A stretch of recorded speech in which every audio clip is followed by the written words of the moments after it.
Now for more, we're joined by Sean Michael Cox. He's the Director of International Academic Affairs and an advisor to the Board of Trustees at Bahcesehir University in Istanbul. Thanks so much for your time, Michael.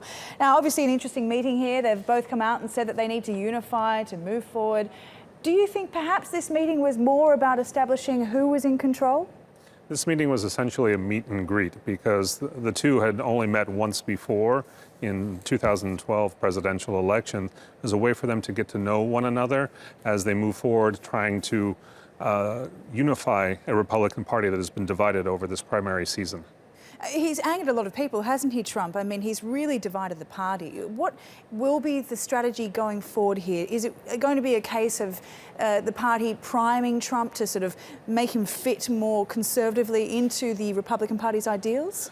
Part of the strategy here is to emphasize that the Republican Party itself is a big tent that encompasses a range of views, but also to inject some of the Republican establishment values into Trump's campaign.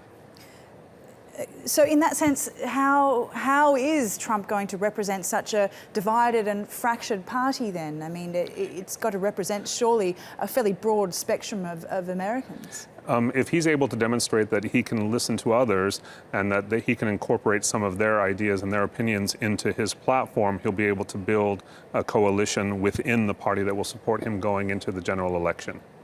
So, do you think he's actually softening his position now in order to appear electable? He is actually softening his position on a range of areas that he's already discussed. For example, immigration, the wall, the state of the budget, minimum wage. He said these are all positions that he's taken, but they're negotiable. Well, I mean, he's still got 6 months or so to go. Do you think that he can actually get the Republican base behind him in order to feel strong in his position? A lot of what will contribute to getting the base behind him, in addition to the work that they're doing internally, is who he'll be facing in the general election. If it's Clinton, then that will dictate one road that he'll take. If it's Sanders, it will dictate another road. So they're going to be balancing now how to rebuild internally and how to face the potential opponent in the upcoming general election. There's been a lot of discussion about how they're going to fund the campaign going forward. Trump's been dipping into his own pockets for the primaries. Is he going to be sort of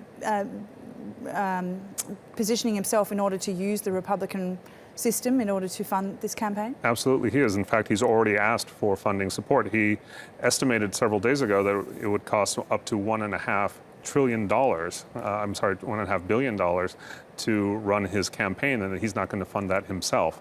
So he is relying on the Republican establishment to contribute to his victory. Okay, it'll be interesting to see what kind of donors he gets. Thanks very much for that. Appreciate your time, Michael.